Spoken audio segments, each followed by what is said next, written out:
गिलास पानी पी लिया, कोई कोई लोग तो लोटा भर के पी लेते हैं, कई कई लोग तो भोजन से ज्यादा पानी पी लेते हैं। तो ये जो पानी गया इसने अग्नि को शांत कर दिया। अब अग्नि शांत हो गई तो फिर भागवत जी कहते हैं भोजन पचेगा नहीं, वो सड़ेगा।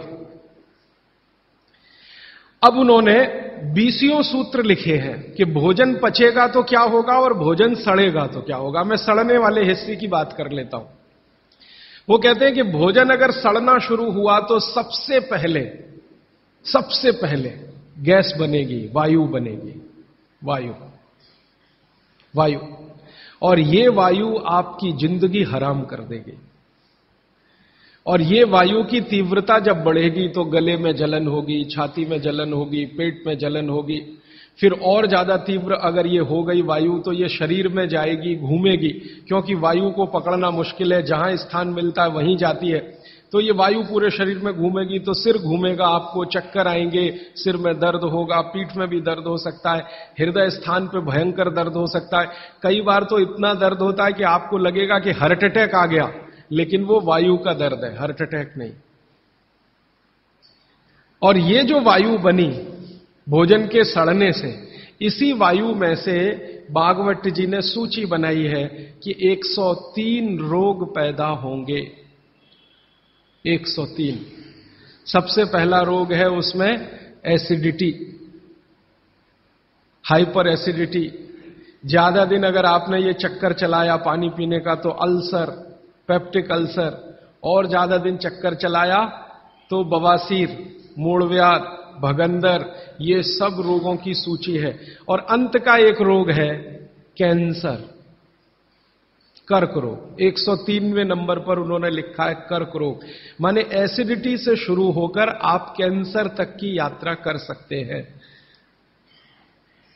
तो वो ये कह रहे हैं कि जिस काम से वायु पैदा हो और वो वायु आपके सड़े हुए भोजन में से निकले, और बाद में भागवत जी कहते हैं, वो भी बता देता हूं, वो दूर का सूत्र है लेकिन यहीं पे ले आता हूं उसको, कि आपका जो भोजन सड़ेगा, इसको ध्यान से सुनिएगा, तभी भोजन में से, भागवत जी के शब्द दूसरे हैं, मैं आज के शब्द इस्तेमाल कर रहा हूं, तभी कोलेस्ट्रॉल बनेगा।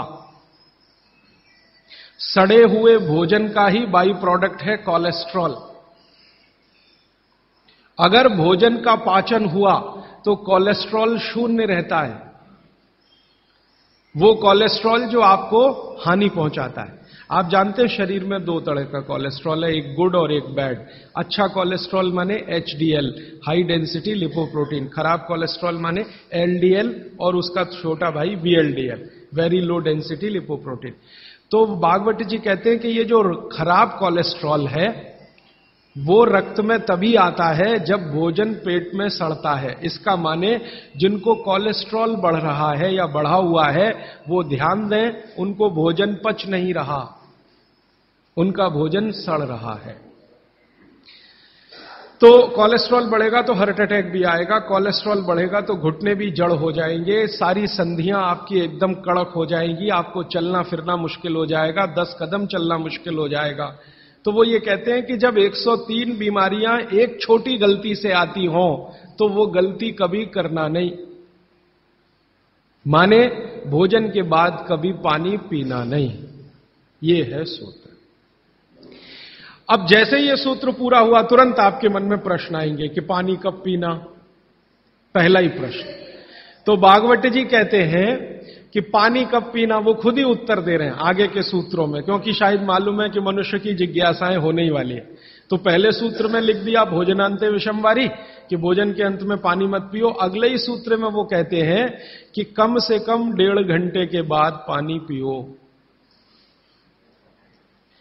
अब ये जो 1.5 घंटे का कैलकुलेशन है ये क्या है?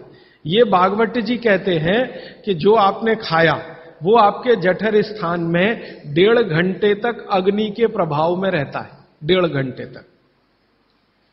और जानवरों के लिए भी उन्होंने बताया है। वो कहते हैं कि जानवर जो कुछ खाते हैं उनके पेट में भी अग्नि है, जठर अग्नि, वहां 4 घंटे तक अग्नि का प्रभाव रहता है जानवरों के शरीर। मनुष्य शरीर में 1 से 1.5 घंटे का उन्होंने बताया, और 1 से 1.5 घंटे का वो बताया है तो अलग अलग क्षेत्र के हिसाब से। जैसे आप दक्षिण भारत में हैं, कोई उत्तर भारत में है, कोई पूर्वी भारत में है। अब मान लीजिए उत्तरांचल का कोई आदमी इसी सूत्र को पढ़ेगा तो उसको तो अग्नि का असर 2 से 2.5 घंटे रहेगा, पहाड़ वाला। लेकिन आपके लिए मैं बात कर रहा हूं तो 1 से 1.5 घंटा। तो वो कहते हैं कि 1 से 1.5 घंटे पेट में अग्नि का प्रभाव है। जब तक अग्नि का प्रभाव है पानी मत पियो, क्योंकि पानी पीते ही अग्नि बुझेगी। अग्नि का काम है भोजन को पचाना, पचेगा नहीं तो सड़ेगा, सड़ेगा तो 103 रोग पैदा करेगा। तो सीधा सा दूसरा सूत्र है कि भोजन के 1.5 घंटे के बाद पानी पीना। ठीक है, अब तुरंत आपके मन में सवाल आएगा, भोजन के बीच में पीना कि नहीं पीना, और भोजन के पहले पीना कि नहीं पीना। भागवत जी ने इसका उत्तर अगले सूत्रों में दिया है। वो ये कहते हैं कि भोजन के पहले पानी पीना तो कम से कम 40 मिनट और अधिक से अधिक 1 घंटा। आपको सीधा सा हिसाब बताता हूं, 10 बजे खाना अगर खाना चाहते हैं तो 9 बजे से लेकर 9:20 तक आप चाहें उतना पानी पी सकते हैं। 9 बजे से लेकर 9:20 तक। और बीच में पीना कि नहीं, तो इसके लिए भागवत जी कहते हैं, ये बहुत साइंटिफिक बात उन्होंने कही है, बहुत साइंटिफिक है। वो कहते हैं कि अगर आपके भोजन में 2 अन्न हैं, दो अन्न, माने एक रोटी खा रहे हैं आप, वो गेहूं है, और दूसरा चावल खा रहे हैं, तो चावल और गेहूं 2 अन्न है। तो और सामान्य रूप से आप सभी के भोजन में शायद 2 ही अन्न होते हैं, इसलिए मैं ये सूत्र कह रहा हूं। ये 1 अन्न वालों के लिए नहीं है, 2 अन्न वालों। जो 2 अन्न खाते हैं भोजन में, उनको एक अन्न की पूर्ति पूरी हुई और दूसरे की शुरू होने वाली है, तो बीच का जो जंक्शन पॉइंट है इस पे पानी पीना। मतलब इसका सीधा है, रोटी पूरी हो गई, अब आप चावल खाने की तैयारी कर रहे हैं, तो रोटी खाने के बाद चावल खाने से पहले आप जरूर पानी पीना, लेकिन मात्रा कितनी? तो वो कहते हैं 2 या 3 घूंट, इतना ही। उसके बाद जब दूसरा अन्न आपने शुरू कर दिया फिर नहीं, फिर तो पूरा आप भोजन ही करके उठिए। अब आप भोजन कर लिया तो गला साफ करने के लिए थोड़ा 1-2 घूंट और पी लेना, गला साफ करने के लिए। पानी पीने के लिए नहीं है, वो गला साफ करने के लिए। अब आपके मन में तुरंत एक प्रश्न आएगा कि भोजन के अंत में क्या पीना? फिर पानी तो नहीं पीना, 1.5 घंटे तक तो नहीं पीना, तो कुछ पी सकते हैं। तो भागवत जी ने 3 चीजें बताई हैं, उसके लिए पूरा सूत्र लिखा है कि भोजन के अंत में सबसे अच्छी चीज जो पीने के लिए है वो है छाछ, वो है मट्ठा, दही का तक्रम। जो शब्द उन्होंने इस्तेमाल किया वो तक्रम, तक्रम माने यही है लगभग छाछ मट्ठा के आसपास की चीज, तक्रम।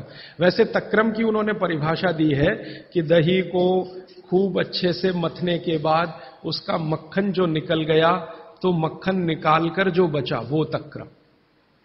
मक्खन रह गया तो वो लस्सी, लस्सी पीने के लिए नहीं कह रहे, तक्रम की बात है। तो आप भोजन के बाद जो सबसे अच्छी चीज पी सकते हैं वो है छाछ, वो है मट्ठा। मट्ठा शब्द एकदम अच्छा है, हिंदी का शब्द है, शायद आप सब समझते हैं। गुजराती हैं तो छाछ आप अच्छे से समझते हैं। तो छाछ पिए या मट्ठा पिए, ये सबसे अच्छी चीज। दूसरी सबसे अच्छी चीज उन्होंने बताई है वो है दूध, दूध दूसरी सबसे अच्छी चीज। और तीसरी सबसे अच्छी चीज बताई है फल का रस, कोई भी फल का रस, लेकिन वो कह रहे हैं मौसमी फल का रस, जिस मौसम में जो फल आता है उसका रस, माने मौसम के विरुद्ध के फल नहीं। आज का मौसम आम का नहीं है तो आम का रस अभी पिए तो नहीं चलेगा। आज का मौसम गन्ने के रस का है तो गन्ने का रस ही पिए। थोड़े दिन के बाद संतरे के रस का मौसम आ जाएगा तो संतरे के रस का। भागवत जी कहते हैं कि जो चीज प्रकृति ने जिस समय में प्रचुर मात्रा में उपलब्ध कराई हो उसका रस। तो आप ये कहें कि कोल्ड स्टोरेज से लाया हुआ संतरा और उसका रस निकाला या मौसमी का रस, ये सर्वनाश करेगा, सत्यानाश नहीं सर्वनाश करेगा। वो ये कहते हैं कि भगवान ने और प्रकृति ने आपके शरीर के हिसाब से सारी चीजों को सेट किया है। और वो कहते हैं कि भगवान ने इस प्रकृति को बनाया है तो बहुत ही सोच समझकर बनाया, एक एक माइक्रो कैलकुलेशन उसने किए, तब आपको ये प्रकृति के साथ उसने रखा है। तो प्रकृति में जब जो चीज बहुत मात्रा में हो उसी का रस, जैसे अभी टमाटर का सीजन है तो आप भोजन के बाद टमाटर का रस पी सकते हैं भरपेट। इस समय गन्ने के रस का सीजन है तो भोजन के बाद आप गन्ने का रस भरपेट पी सकते हैं। जो भी अभी थोड़े दिन में अंगूर का सीजन आ जाएगा तो भोजन के बाद अंगूर का रस पी सकते हैं, संतरे का, जब जब जो सीजन आए वो ध्यान रखना है। अब इसमें आगे एक सूत्र है वो बहुत महत्व का है। भागवत जी कहते हैं मट्ठा या छाछ कब पीना, दूध कब पीना, रस कब पीना। तो उसके लिए उन्होंने बहुत स्पष्ट और बहुत जोर देकर यह कहा है कि मट्ठा हमेशा दोपहर के भोजन के बाद ही पीना, सामान्य लोगों के लिए। असामान्य लोगों के लिए बाद में बताऊंगा। जो सामान्य लोग हैं आपके मेरे जैसे, मट्ठा हमेशा दोपहर के भोजन के बाद ही पीना, और दूध हमेशा रात के भोजन के बाद ही पीना। दूध माने शाम को 6-7 बजे के भोजन के बाद ही पीना। और जूस हमेशा सुबह के भोजन के बाद ही पीना। सुबह का भोजन माने नाश्ता। भागवत जी ने नाश्ता शब्द कहीं नहीं इस्तेमाल किया है, सुबह का भोजन, आप उसको नाश्ता कैसे। तो सुबह के भोजन के बाद जूस, दोपहर के भोजन के बाद मट्ठा, और रात के भोजन के बाद दूध। और वो ये कहते हैं आगे के सूत्र में कि इनका क्रम उल्टा सीधा मत करना कभी।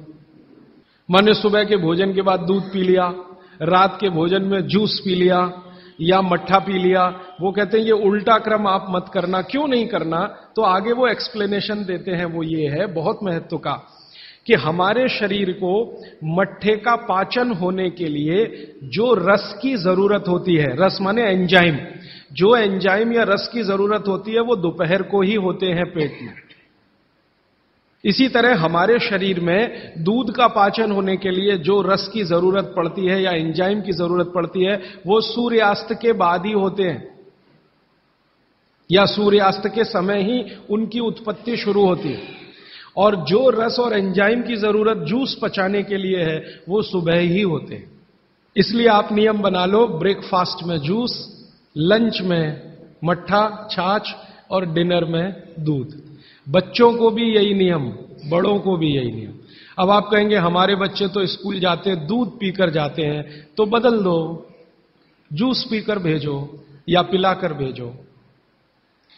और आप कहेंगे जी पिएंगे नहीं, आप जैसी आदत डालेंगे बच्चे वैसे ही होने वाले हैं, क्योंकि बच्चे अपने से कुछ नहीं सीखते, वो आपका सिखाया हुआ है सारा कुछ। तो अब तक आपने बच्चों को दूध पीने की आदत डाली है, आज से माफी मांग लो कि गलती हो गई हमसे, अब हम आपको चाहते हैं कि आप जूस पी के जाओ। क्यों जाओ, तो उनको ये बात समझाओ, शायद समझ जाएं, वो भी समझ जाएंगे तो उनकी भी जिंदगी में ये परमानेंट हो जाएगा। सुबह के नाश्ते के बाद जूस पीना, दोपहर के भोजन के बाद मट्ठा, रात के भोजन के बाद दूध, ये सूत्र है। अभी इसके आगे का सूत्र है। भागवत जी कहते हैं कि आप खाने के 1.5 घंटे के बाद पानी पिएं, क्योंकि जठर के अग्नि के प्रभाव में खाना 1.5 घंटे तक रहता है। तो पानी कैसे पिए, कैसे पिए पानी? तो हमारे यहां पानी पीने के बहुत तरीके हैं। लोटा मुंह से लगाया, गट गट गट गट उतार लिया, गिलास मुंह से लगाया, गट गट गट गट उतार लिया। क्या ये तरीका? तो भागवत जी कहते हैं नहीं, ये तरीका बिल्कुल गलत है पानी पीने। वो कहते हैं कि पानी को चुस्कियां ले लेकर पिए, घूंट भर भर के पानी पिए, सिप ले लेकर पानी पिए, ऐसा पानी पीने का नियम। जैसे आप गर्म दूध पीते हैं ना, भागवत जी बिल्कुल उसके समकक्ष रखते हैं कि गर्म दूध आप जैसे पीते हैं, एक एक सिप या चुस्की लेकर घूंट भर या चुस्की लेकर घूंट भर या